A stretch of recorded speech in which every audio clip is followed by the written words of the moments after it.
నమస్కారం. రేపటి ఆశల వారిది యువకు స్వాగతం.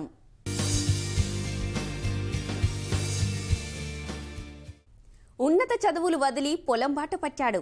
5 అంకెల జీతం కాదనుకొని మట్టిని నమ్ముకున్నాడు.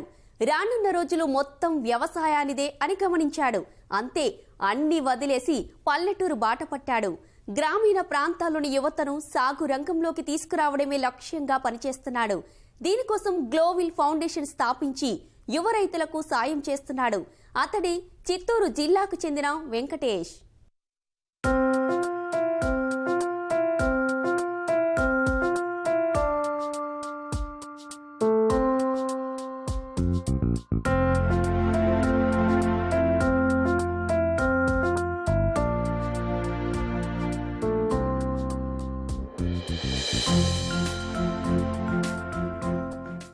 ప్రస్తుత సమాజంలో కార్పొరేట్ ఉద్యోగాలు చేయడానికే ఆసక్తి చూపిస్తున్నారు.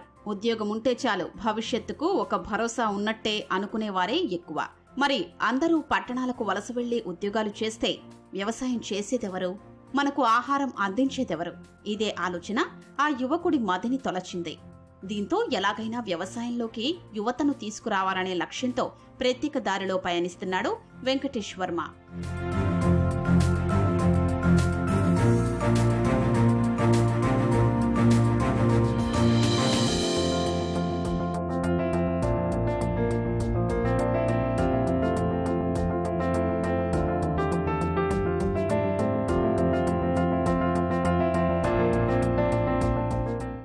చిత్తూరు జిల్లా వడమాలపేట మండలం తిరుమణ్యం రాజుల కండ్రిగకు చెందిన వెంకటేష్ వర్మ ఎంబీఏ పూర్తి చేశాడు. అనంతరం బెంగళూరులోని ఒక సంస్థలో 5 ఏళ్ల పాటు పనిచేశాడు. తర్వాత Indian institute of democratic leadership లో ఓ కోర్సు పూర్తి చేశాడు. ఆ తర్వాత ఢిల్లీలోని ఒక పరిశోధనా సంస్థలో చేరాడు. అక్కడ తాను చేసిన పరిశోధనలో మరో కోణంలో ఆలోచించేలా చేశాయి, వ్యవసాయం వైపు కదిలించాయి. దీంతో ఉద్యోగం వదిలి పల్లెబాట పట్టాడు. వ్యవసాయంలోకి యువతను తీసుకురావాలనే లక్ష్యంతో గ్లోవిల్ ఫౌండేషన్ సంస్థ ప్రారంభించాడు. నేను యాజ్ అన్ ఎడ్యుకేషన్ నాది ఎంబీఏ చేశాను. ఒక 5 years జాబ్ చేశాను బెంగళూరులో.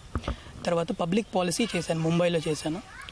దాని తర్వాత నేను ఎందుకంటే మా విలేజ్ నుంచి వచ్చాము, ప్లస్ అగ్రికల్చర్ బ్యాక్గ్రౌండ్ కాబట్టి, మా నాన్నగారు రైతు కాబట్టి నాకు ఒక 5-6 years నుంచి ఈ సబ్జెక్ట్ పైన ఎక్కువ స్టడీ చేస్తున్నా. విలేజ్ ఎకానమిక్స్ పైన, యూత్ ఇన్ అగ్రికల్చర్ పైన, యూత్ ఎందుకు మైగ్రేట్ అవుతున్నారు ఇక్కడి నుంచి, ఈ సబ్జెక్ట్ పైన రీసెర్చ్ చేసేటప్పుడు ఒక 4-5 years చేసేటప్పుడు ఇప్పుడు సొంతంగా గ్లోవిల్ ఫౌండేషన్ సెక్షన్ 8 కంపెనీని స్టార్ట్ చేసి, సో మా మెయిన్ ఫోకస్ వచ్చి ఒక విలేజ్ని ఎలా కొత్తదనంగా చూపించవచ్చు, కొత్తదనంగా చేయొచ్చు. అందుకని reinventing and rebuilding the village eco system అని పెట్టాం.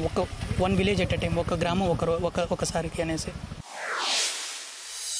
గ్లోవిల్ ఫౌండేషన్ ద్వారా గ్రామీణ యువతను వ్యవసాయం వైపు ఆకర్షించేలా కార్యక్రమాలు చేపడుతున్నాడు. వ్యవసాయంలో యువత, గ్రామీణ ఆర్థికం పేరుతో కార్యక్రమాలు నిర్వహిస్తూ ప్రకృతి వ్యవసాయం అవకాశాలపై అవగాహన కల్పించేందుకు తన వంతు కృషి చేస్తున్నాడు. గ్లోవిల్ ఫౌండేషన్ అని స్టార్ట్ చేసాం. ఒక 6 months స్టార్ట్అప్ ఇది. సో ఇది బేసిక్లీ మేము ఏం చేస్తున్నామంటే, ఫస్ట్ ఒక 2 ప్రాజెక్ట్స్ తీసుకున్నాం ప్రస్తుతానికి. ఒకటి youth in agriculture and village economics. ఒక యువత బేసిక్లీ విలేజ్లో ఉంటూ అగ్రికల్చర్ చేస్తూ దానికి సపోర్టింగ్ కావాల్సిన ఎకానమీని అతనే ఎలా క్రియేట్ చేసుకోగలడు. ఫర్ ఎగ్జాంపుల్, కొంతమంది మన యూత్ బీటెక్ చదువుంటారు, ఎంబీఏ చదువుంటారు, ఎంఎస్సీ చేస్తుంటారు. వాళ్ళు అగ్రికల్చర్ చేస్తూ వాళ్ళు బీటెక్ చేస్తున్నారంటే వాళ్ళకి కావాల్సిన వెబ్సైట్ వాళ్ళు ఇక్కడ ఎందుకు క్రియేట్ చేసుకోకూడదు, వాళ్ళకి కావాల్సిన మొబైల్ యాప్ ఎందుకు వాళ్ళు క్రియేట్ చేసుకోకూడదు. ఎంబీఏ చేస్తుంటారు, ఇప్పుడు మనం పండించి దాన్ని మార్కెటింగ్ చేయాలి కస్టమర్లకి, ఆ మార్కెటింగ్ కూడా మనం ఇక్కడ నుంచి ఎందుకు చేసుకోకూడదు. ఇలాంటి ఎన్వైరన్మెంట్, ఇలాంటి ఒక ప్లాట్ఫామ్ని మా ఆర్గనైజేషన్ తరఫున క్రియేట్ చేస్తున్నాం అనమాట. సో దీనికి మేము ఇంట్రెస్టెడ్ ఉన్న యువత, ఒక విలేజ్లో ఒక 5 మంది కానీ 10 మంది కానీ ఉండొచ్చు, లేకపోతే ఒక మండలంలో ఒక 10 మంది కూడా రావచ్చు. సో వాళ్ళతో అంతా కలిసి ఇది చేస్తున్నాను అన్నమాట రాబోయే రోజుల్లో. యువతనే కాదు, ఇప్పటికే సాగులో ఉన్న వారికి మార్కెటింగ్ లో సహకారం అందిస్తున్నాడు. సాగులో సమస్యలు, వాతావరణ పరిస్థితులపై అధ్యయనం చేయడం కోసం గ్లోవిల్ ఫౌండేషన్ మరికొన్ని సంస్థలతో ఒప్పందం కుదుర్చుకుంది. సో దీనికి సంబంధించి మాకు మా గైడెన్స్ కోసం, మాకు మెంటర్షిప్ కోసం, మాకు మిగతా వేరే వేరే స్టేక్ హోల్డర్స్తో టైఅప్ కావాలనేసి ప్రస్తుతానికి కేఎల్ స్టార్టప్ ఫౌండేషన్ ఒక ఆర్గనైజేషన్తో టైఅప్ అవుతున్నాం. వాళ్ళు మాకు ఈ ఆంటర్ప్రినర్షిప్ డెవలప్మెంట్ పైన మాకు గైడెన్స్ ఇస్తారనమాట. ఒకటి. రెండోది క్లైమేట్ చేంజ్ సంబంధించిన పార్ట్నర్స్తో చేస్తున్నాం. మూడోది ఈ మనకు కావాల్సిన ఫార్మర్కి కావాల్సిన టెక్నాలజికల్ సొల్యూషన్స్ కావాలంటే వాళ్ళతో ఐఐటి మద్రాస్ టీంతో మాట్లాడుతున్నాం. సో ఒక్కొక్కసారి వస్తూనే వాళ్ళతో ఎంఓయూ చేసుకుంటున్నాం అనమాట. ఇది చేసుకుంటూ ఇక్కడ యూత్ని కూడా ఒక లీడర్షిప్ డెవలప్మెంట్ కోసం ప్లాన్ చేస్తున్నాం రాబోయే రోజుల్లో. సో అందుకని ఆ ప్రయత్నంలో భాగంగా వాళ్ళకి ఇన్సెంటివైజ్ చేస్తున్నాం. మీరు 6 నెలలు మేము చెప్పినట్టు ఈ ప్రాజెక్ట్ చేయండి, అంటే మీ ఊర్లోనే మీ పొలంలోనే మీరు చేస్తూ ఉంటే మేము మీకు ఒక 6 నెలలు సపోర్ట్ చేస్తాం. అంటే నెలకి కావాల్సిన ఖర్చులు, మీ భోజనానికి, మీకు మొబైల్ బిల్లుకి సరిపోయి మీ తల్లిదండ్రులపైన ఆధారపడకుండా ఉండే ఖర్చులు మేము చూసుకుంటాం. మీరు చేయాల్సిందల్లా చదవాలి, దీనికి సంబంధించింది మీరు వ్యవసాయం చేస్తున్నారు, దాన్ని ఎలా అమ్మాలి, ఎక్కడ అమ్మాలి, ఆ రీసెర్చ్ చేయాలి, మీరు చదవాలి. ఆ మైండ్ సెట్ని మనం డెవలప్ చేసుకోవాలన్నమాట. ఆ మైండ్ సెట్ డెవలప్ చేసుకున్నామంటే మళ్ళీ ఆటోమేటిక్గా మీ వంతు అంటే ఆంటర్ప్రినర్స్ అయిపోతారు ఆటోమేటిక్గా. ఆ ప్రయత్నంలో మేము చేస్తున్నాం అనమాట. ఇది వ్యవసాయ రంగంలో యువత పాత్రపై వివిధ ప్రాంతాల్లో అనేక సదస్సులు నిర్వహిస్తున్నాడు. ఇందులో భాగంగా యువత వ్యవసాయాన్ని వృత్తిగా ఎంచుకుంటే ఎదురయ్యే సమస్యల్ని కూడా అందరికీ అర్థమయ్యేలా వెంకటేష్ వివరిస్తున్నాడు.